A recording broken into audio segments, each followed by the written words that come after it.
pessoas sempre tiveram necessidade de medir o tempo.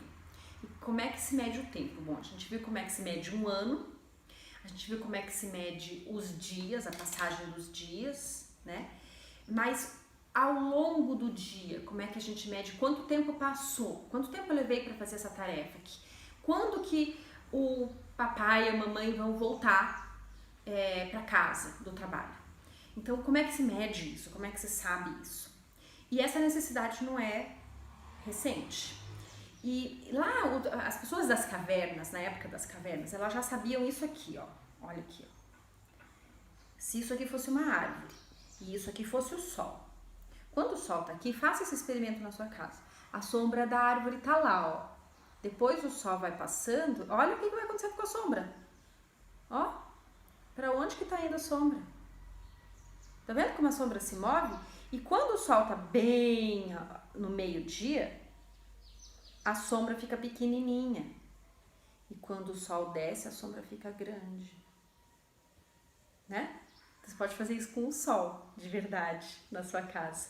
Coloca uma coisinha no chão assim e você olha de manhã e de tarde para ver onde é que tá a sombra.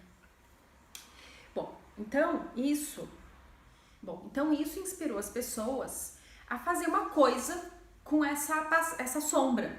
E elas fizeram coisas. No começo elas colocavam pedras. Olha, quando a sombra da árvore estiver nessa pedra aqui, eu vou voltar, tá bom, filhota? Mas depois elas fizeram coisas mais engenhosas, que foi como isso aqui, ó. Isso aqui, conforme o sol passa,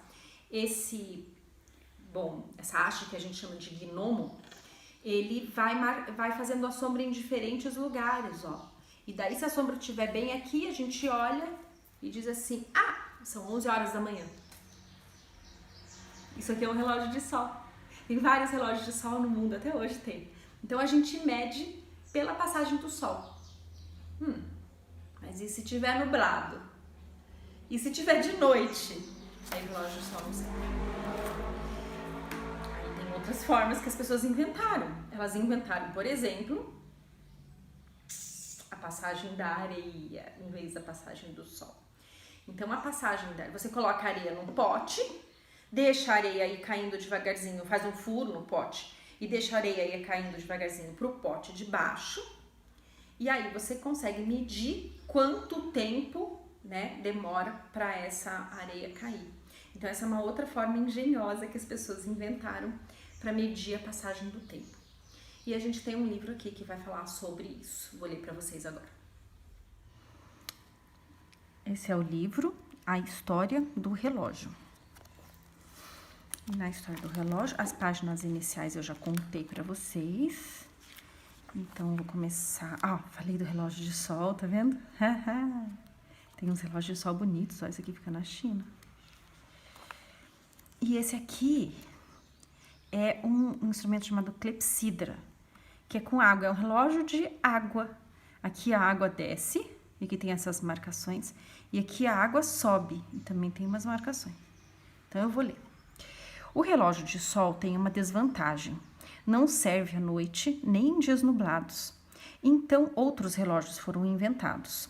Romanos, egípcios e vários outros povos usaram relógios de água, chamados clepsidras. Eram recipientes de água com um furo no fundo e com marcas que indicavam a passagem do tempo. Mas, nos lugares frios, a água congela. E se a água congela no inverno, esses relógios param de funcionar, já pensou? Então as ampulhetas, a areia não congela. As ampulhetas surgiram na Idade Média e eram compostas por 2 garrafas de vidro com areia.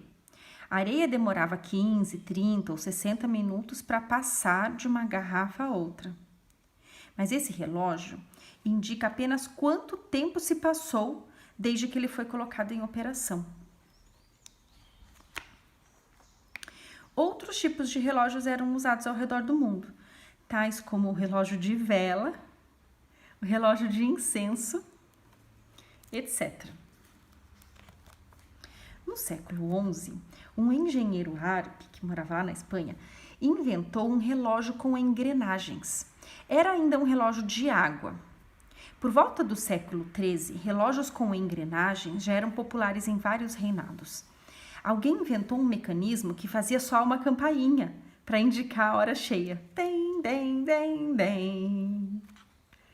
No fim do século XVI, um cientista italiano chamado Galileu percebeu que o pêndulo balança sempre em tempos iguais.